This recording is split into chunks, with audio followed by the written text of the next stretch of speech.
Hey everybody, it's Janice with Creating Through Chaos. I'm going to start this project off with this chalkboard from Dollar Tree on a little easel, and then one of the Dollar Tree cutting boards.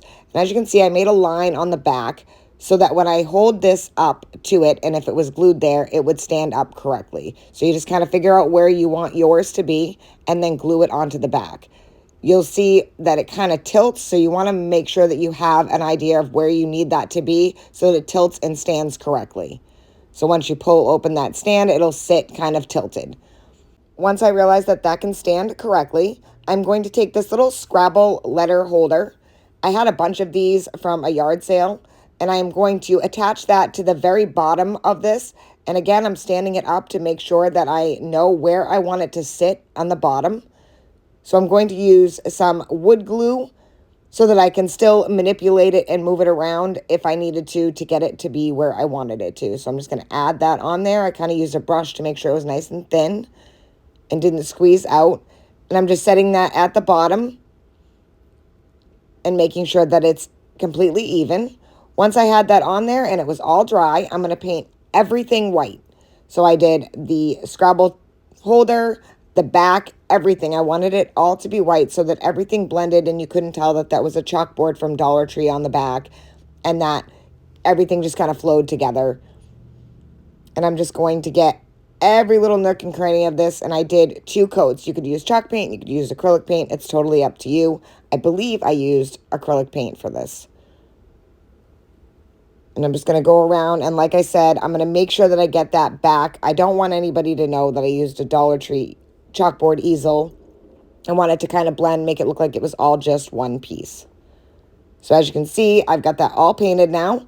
And I am going to take this stencil, and I believe this is from Hobby Lobby, but I'm not sure. I'm going to kind of line that into the center.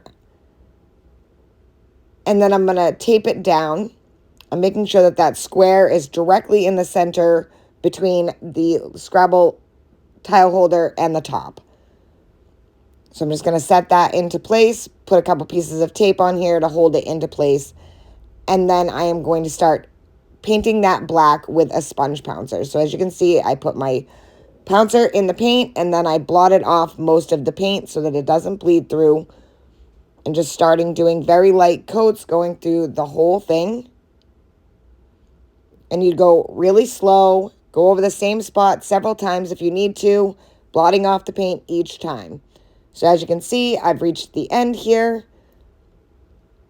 Just making sure I fill in those last little bits. And again, holding the bottom of the stencil so that it's not shifting around on me because I couldn't really tape it because it kind of went up over the Scrabble tile holder. And pull that up and look at that. Perfect. And now I'm going to take that same pouncer and I'm just going to go around the edges here. Just kind of blend some of the black in all the way around the edges. Once I finish highlighting edges, this project is finished. I absolutely love the way this turned out. I like that you can personalize it to match your kitchen and your theme. Put any stencil that you want on it and make it yours. It fits my iPad perfectly, so I can use it for recipes or watching videos while I cook. Thank you guys for watching. I hope you enjoyed this video. I hope it inspires you to make one. And as always, don't forget to spread the chaos.